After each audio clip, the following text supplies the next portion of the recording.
The Fifth Circuit Court of Appeals delivers a major blow to the pro-abortion Biden administration. Find out more today on Florida Focus.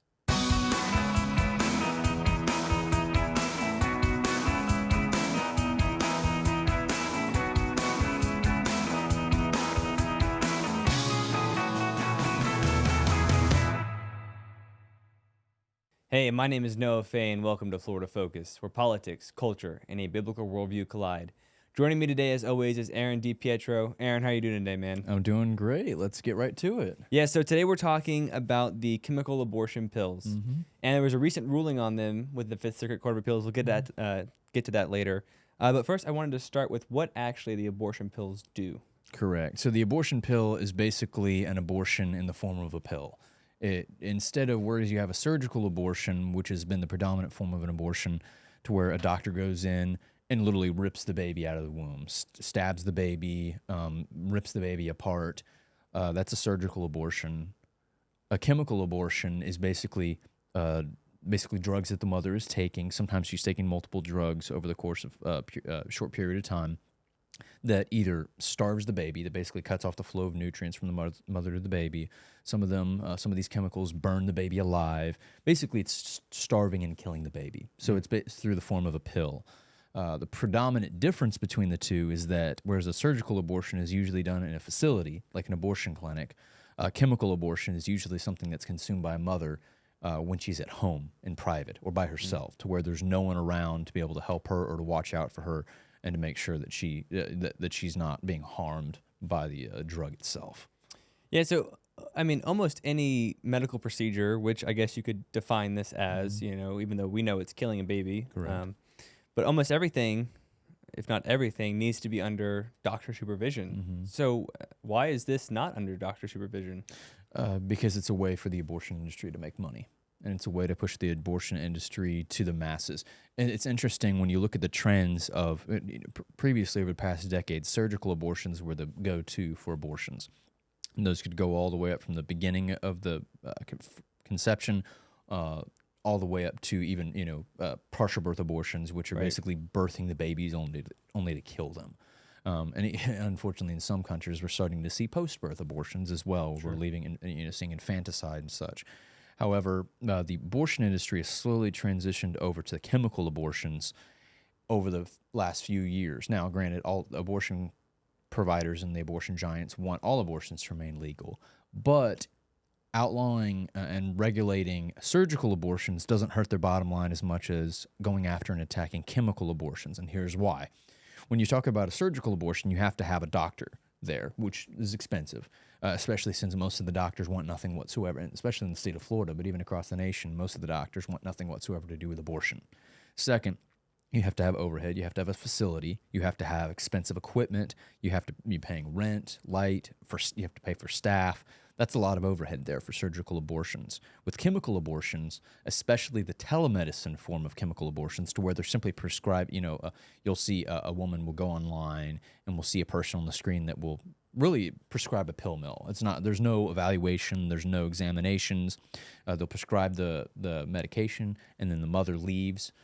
And there's little to no overhead. In some of the states, they don't require a doctor necessarily to be present for the administering of these drugs.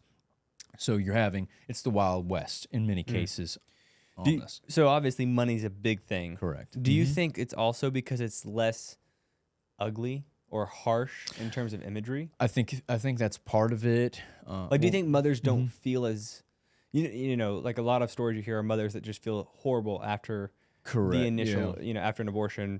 Do you feel like maybe there's like almost some cognitive dissonance when it comes to I think the there is a pills? little bit of a disconnect, especially in our generation, the Gen Z, and even somewhat the latter millennials are very visual focused. We're very social media oriented. We're very, emotionally driven. So with the introduction of like the 4D ultrasounds, we're seeing these are babies. Like you can't make this up. You can't discount it. You can't make excuses for it. This is a baby. And especially when we see some of the horrifying videos of surgical abortions that are just ripping these babies apart, it is really angering the conscience of a lot of young people as well. Chemical abortions, I think, when the baby is smaller, I think there's a little bit less of a twinge of conscience guilt. So I think that's something that at least the abortion industry is playing off of. That the child doesn't feel pain necessarily, or this isn't as serious. It's easy. You can do it in the comfort of your own home. Have your own home abortion and such. So I think that's something we need to work on in terms of messaging. Yeah, I made a post about this not too long ago. There was a lady. She was talking about and this is just to give an insight into some of the craziness that's out there. There's a lady who's going to take chemical abortion pills, and so she made an altar to basically sacrifice the baby at and everything. I mean, it was really, really extreme, graphic, and just she's talking about honoring and all this other stuff. Meanwhile, killing the baby. Yeah. There was one. I remember there was one. This was some time ago. There was a TV debate that was going on between a pro-life advocate and a pro-abortion advocate, and literally the pro-abortion advocate literally popped the abortion pill into her mouth during the show. It even took the moderator back, who was I think left-leaning, kind of took him aback a little bit, like, whoa, what the heck? What are you doing?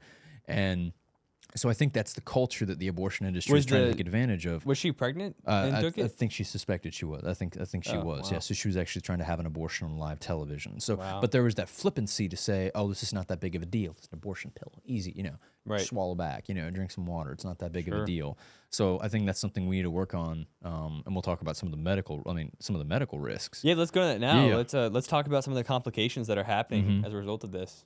Yeah. So major international studies show that abortion, the chemical abortion drug regimen, has 4 times the risk of surgical abortions. As many as 1 in 5 women will suffer a complication, which is massive for drugs. To have any other drug. Or what do you say, 1 in 5? 1 in 5. 1 in 5.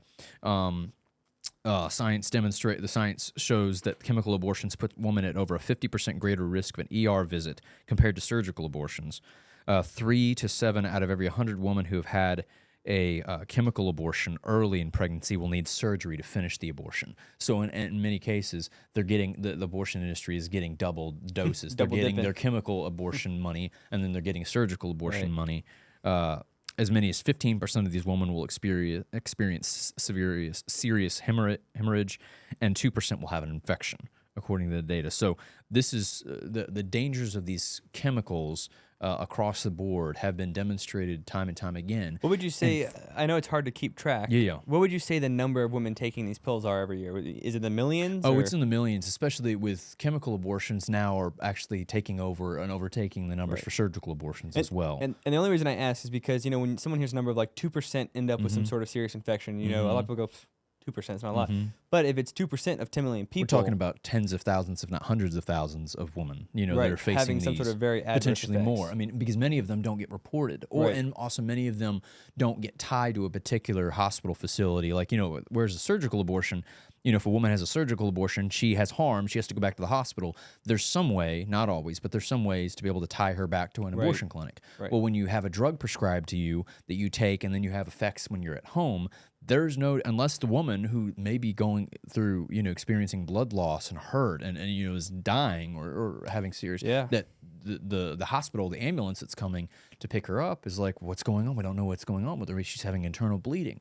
There's no way necessarily to tie it back. And we're not seeing, we're seeing sparse numbers depending on the states. It's pretty, there's no standard across the board reporting on these numbers. So we really don't know. The total numbers are probably a lot higher, both on the deaths. I think the deaths have been 15 to 30 deaths or so in that ballpark of those that are reported, which even if that was all that had died from it legitimately, those are numbers that if you have an average drug that has 2 or 3 lives lost, that drug typically to normal protocol is pulled off the market immediately, reevaluated, subjected to more testing, because it's like, well, that's a serious deal. I mean, 1 or 2 or 3 lives is massive for a drug. But this one, when we've got multiple women that are dying from it, we've got many thousands more that are Very experiencing. It's only because it's an abortion pill. It's a political agenda to put money in the pockets of the abortion industry. And just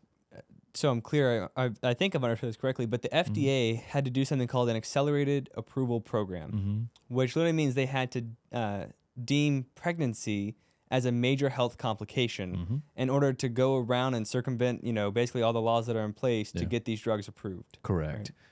And I mean, to me, that's just astounding. It is. And furthermore, what the FDA, so as much as they tried to fast track it at the beginning in the early 2000s and late 90s, the FDA under the Biden administration tried to take it a step further to where they wanted to push to where telemedicine would be now allowed to be able to be used to prescribe abortion, the chemical abortion. So telemedicine, traditional medicine would be that you would go into a doctor, you'd see a physician, a licensed physician, you would get evaluated, you would get tested, you would go through, screenings, maybe MRIs or CAT scans or ultrasounds, and they would look at your medical history, they would, give you the proper, overview, and then they would make a diagnosis and give you a prescription for, in a normal procedure, a normal prescription for a drug or a pharmaceutical that you needed to be able to take. And that was unfortunate. That was typically what would happen in the case of chemical abortion. Obviously we don't consider it to be a legitimate medical treatment. It's murdering an unborn child. But traditionally, it would be a woman would go in, would get evaluated. Now, granted, sometimes the doctors would be hiding information from her and wouldn't be showing her the ultrasound. There's cases of women being turned on their backs or turned on their sides away from the ultrasound so they couldn't see the ultrasound and see the baby. But nonetheless, that was the traditional route. However, the FDA was trying to push it to where a woman could go online to a nurse or a doctor, quote unquote. I mean, or again, it didn't have to be a doctor necessarily. Just a healthcare provider. Just to get a checkup, which again, a doctor can't do a doctor or nurse or no one can do a checkup online. Right. So basically, all it amounted to was a pill mill to where a woman went on there, said, "I want an abortion." I'm at this many weeks, which she may or may not be telling the truth. There have been cases where women were lying. They were further along. Do you know what the cutoff is? It's around 12 to 15 weeks, depending on that. But at past 12 weeks, it tends to be, it's obviously very dangerous before then, but it can be extremely dangerous going after that the baby point. at 12 weeks is well on the stages of development. Feeling pain, it's a human being. You could say, it's a developing human being. There's no excuse on that. But the dangerous thing that the FDA was trying to do is basically just open the door to telemedicine abortion, which would have created a massive vacuum and would have basically nullified as well across state lines. It would have nullified a lot of the pro-life protections in many of the states that are prohibiting abortion and protecting life. So now a lot of people think that this is just us pro-life bigots that are against the abortion pill. But there was some interesting polling done against people who are actually for abortion. Correct. So there's a recent poll that came out, and the majority of those polled, I think it was 55 to 60%, identified as pro-choice, and yet 63% of those the total polled said they opposed mail-in abortion pills that were prescribed through telemedicine, that believing that was harmful and that was dangerous and such. So the public support for our position is very much there, even including in those within the pro-choice, the pro-abortion community as well. Right. Well, that kind of brings us to the Supreme Court decision that just happened not too long ago. You want to give us a little quick breakdown of what happened? Yeah. So in the Alliance for Hippocratic Medicine versus FDA, the Fifth Circuit Court of Appeals basically told the FDA, because what the FDA was doing and trying to push the telemedicine option for chemical abortions is they were sidestepping their own regulations. They were sidestepping federal statute. So the Fifth Circuit Court of Appeals came back and said, no, you can't do that. You need to follow the law. You need to treat this like every other medicine. Right. You failed, and you need to go back and do this. So they basically put the whole telemedicine push for chemical abortion on hold, and this is going to basically move it to where they are required. They need to put this medicine under strict scrutiny, like they do any other medications and such. So it's not the end all be all, but it is definitely a step in the fight against abortion and preserving and promoting a culture of life. Right. So abortion pills still on the market, still able to get them in most states. Right. But right now, at least the good advancement is that you can't just correct, basically get them shipped to your door after just talking to a doctor online. Correct. So that's awesome. That's awesome. What does this mean going forward? What does this mean in terms of progress and what we should be doing? Well, I think really it shows and I think we highlighted this a little bit earlier, the need for education on this issue. I think the abortion industry is realizing they're losing the battle, definitely with late-term abortion. I mean, the vast majority of Americans oppose late-term abortion. You just watch a video. Partial birth abortion, especially the massive polling numbers are showing Americans are somewhere around 15 supporting, restricting abortion after 15 weeks. But I think they're taking advantage of the flippancy and this is not a big deal. Just take a pill. It's it's a blob of tissue.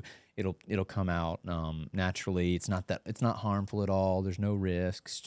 So I think we need to educate young people in both the pro-life community and in the general culture as well about the dangers of chemical abortions, about the way that you can reverse chemical abortions. There are ways, there are places to be able to, if you take one of the first pills, there are pills to be able to actually reverse the effects of that and be able to save your baby if you're in the middle of that. So I think we need to provide more education on the dangers of chemical abortion and on alternatives to reversing chemical abortions, and also alternatives of adoption and protecting your baby and keeping your baby. Absolutely. Well, Aaron, thank you so much for sitting down, talking about this, shedding light to a rather dark conversation. Yeah. But thank you so much, and thank you guys for watching. We look forward to seeing you next week on Florida Focus. Definitely. Take care.